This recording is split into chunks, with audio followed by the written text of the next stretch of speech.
Hi friends, ಇವತ್ತು ನಾನು ಕೂದಲಿನ ಆರೋಗ್ಯವನ್ನು ಕಾಪಾಡುವಂತಹ ಒಂದು ಹೇರ್ ಪ್ಯಾಕ್ ಹೇಗೆ ಮಾಡೋದು ಅಂತ ಹೇಳಿ ತೋರಿಸ್ತಾ ಇದ್ದೀನಿ. ನಿಮ್ಮ ಕೂದಲು ಸದೃಢವಾಗಿ ಸಮೃದ್ಧಿಯಾಗಿ ಬೆಳೆಯುತ್ತೆ ಮತ್ತು ಶೈನಿಯಾಗೂ ಕೂಡ ಇರುತ್ತೆ. ಬನ್ನಿ ಹಾಗಿದ್ರೆ ಈ ಹೇರ್ ಪ್ಯಾಕ್ ಮಾಡೋದು ಹೇಗೆ ಅಂತ ನೋಡೋಣ. ಫಸ್ಟು ಮಿಕ್ಸಿ ಜಾರಿಗೆ ನಾನು 1 ಸ್ಪೂನ್ನಷ್ಟು ನೆನೆಸಿಟ್ಕೊಂಡಿರುವಂತಹ ಮೆಂತೆ ಕಾಳನ್ನು ಹಾಕ್ತಾ ಇದ್ದೀನಿ.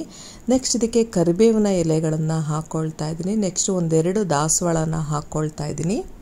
ನೆಕ್ಸ್ಟು 1-2 ಸ್ಪೂನ್ನಷ್ಟು ಮೊಸರು ಹಾಕ್ತಾ ಇದ್ದೀನಿ. ನೆಕ್ಸ್ಟು ಕಲೋಂಜಿ ಅಥವಾ ಕರಿಜೀರಿಗೆ ಅಂತಾರೆ, ಅದನ್ನು 1 ಸ್ಪೂನ್ನಷ್ಟು ನೆನೆಸಿಟ್ಕೊಂಡಿದ್ದೆ, ಅದನ್ನು ಕೂಡ ಹಾಕ್ಕೊಳ್ತಾ ಇದ್ದೀನಿ. ನೆಕ್ಸ್ಟ್ ನಾನೀಗ ಆಲಿವೇರಾ ಅದನ್ನು ಮನೆಯಲ್ಲೇ ಪಾಟಲ್ಲಿ ಬೆಳೆಸ್ಕೊಂಡಿದ್ದೆ, ಅದರ ಸಿಪ್ಪೆ ಎಲ್ಲ ತೆಗೆದು ಅದ್ರ ಜೆಲ್ ಮಾತ್ರ ಹಾಕ್ಕೊಳ್ತಾ ಇದ್ದೀನಿ.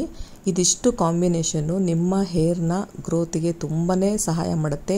ನಿಮಗೇನಾದರೂ ಕೂದಲು ಉದುರುತ್ತಾ ಇದ್ದರೆ ಅಥವಾ ಡ್ಯಾಂಡ್ರಫ್ ಸಮಸ್ಯೆ ಇದ್ದರೂ ಕೂಡ ಕಡಿಮೆ ಆಗುತ್ತೆ. ನಿಮಗೇನಾದರೂ ಇನ್ ಕೇಸು ತಲೆಯಲ್ಲಿ ಗ್ರೇ ಹೇರ್ಸ್ ಆಗ್ತಾ ಇದ್ದರೂ ಕೂಡ ಅದನ್ನು ತಡೆಯೋದಕ್ಕೆ ಇದು ಸಹಕಾರಿಯಾಗುತ್ತೆ.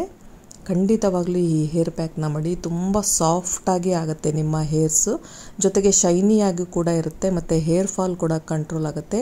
ನಿಮ್ಮ ಕೂದಲಿನ ಆರೋಗ್ಯಕ್ಕೆ ಎಲ್ಲ ರೀತಿಯಿಂದನೂ ಈ ಹೇರ್ ಪ್ಯಾಕ್ ತುಂಬ ಒಳ್ಳೆಯದು.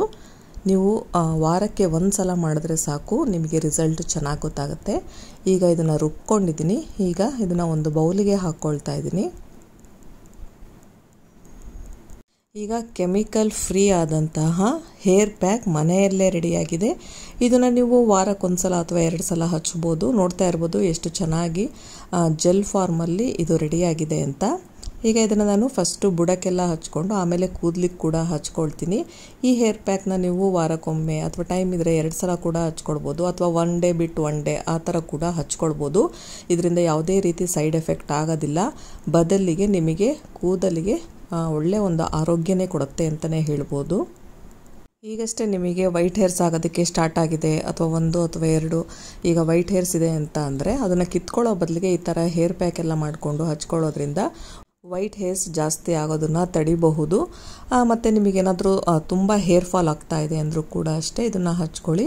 ಈಗಂತೂ ಬಿಸಿಲು ಜಾಸ್ತಿ ಇರೋದ್ರಿಂದ ಇದನ್ನು ಹಚ್ಕೊಳ್ಳೋದ್ರಿಂದ ಮೆಂತೆ ಕೂಡ ತಂಪು, ದಾಸವಾಳ ಕೂಡ ತಂಪು, ಹಾಗಾಗಿ ಇದನ್ನು ಹಚ್ಕೊಳ್ಳೋದ್ರಿಂದ ನಿಮಗೆ ತಂಪು ಕೂಡ ಆಗುತ್ತೆ. ನಿಮಗೆ ಆಲ್ರೆಡಿ ತುಂಬ ವೈಟ್ ಹೇರ್ಸ್ ಆಗಿಬಿಟ್ಟಿದೆ ಅನ್ನೋದಾದರೆ ಇದಕ್ಕೆ ಸ್ವಲ್ಪ ಮೆಹಂದಿ ಸೊಪ್ಪನ್ನು ಕೂಡ ಹಾಕಿ ಬಳಸ್ಕೊಳ್ಬೋದು. ಈಗ ಕೂದಲಿಗೂ ಕೂಡ ಹಚ್ಕೊಳ್ತಾ ಇದ್ದೀನಿ. ಈಗ ಇದನ್ನು ಹಚ್ಚಾದ್ಮೇಲೆ ನಾವು ಕಡಿಮೆ ಅಂದರೂ 1 ಅವರ್ ಇದನ್ನು ಹಾಗೆ ರೆಸ್ಟ್ ಮಾಡೋಕ್ಕೆ ಬಿಡಬೇಕು. 1 ಅವರ್ ಆದಮೇಲೆ ನಾವು ಒಂದು ಮೈಲ್ಡಾಗಿರೋವಂತಹ ಶಾಂಪೂನ ಬಳಸಿ ತಲೆ ಸ್ನಾನ ಮಾಡಬೇಕಾಗತ್ತೆ. ಇಲ್ಲ ಅಂದರೆ ಅಂಟ್ವಾಳಕಾಯಿ, ಸೀಗೆಕಾಯಿ ಪುಡಿ ಇದ್ದರೆ ಅದನ್ನು ಕೂಡ ಬಳಸ್ಕೊಳ್ಬಹುದು. ತುಂಬ ಕೆಮಿಕಲ್ಸ್ ಇರೋವಂತಹ ಶಾಂಪೂನ ಬಳಸೋದು ಕೂದಲಿನ ಆರೋಗ್ಯಕ್ಕೆ ತುಂಬಾ ಹಾನಿಕಾರಕ ಅಂತ ಹೇಳ್ಬೋದು.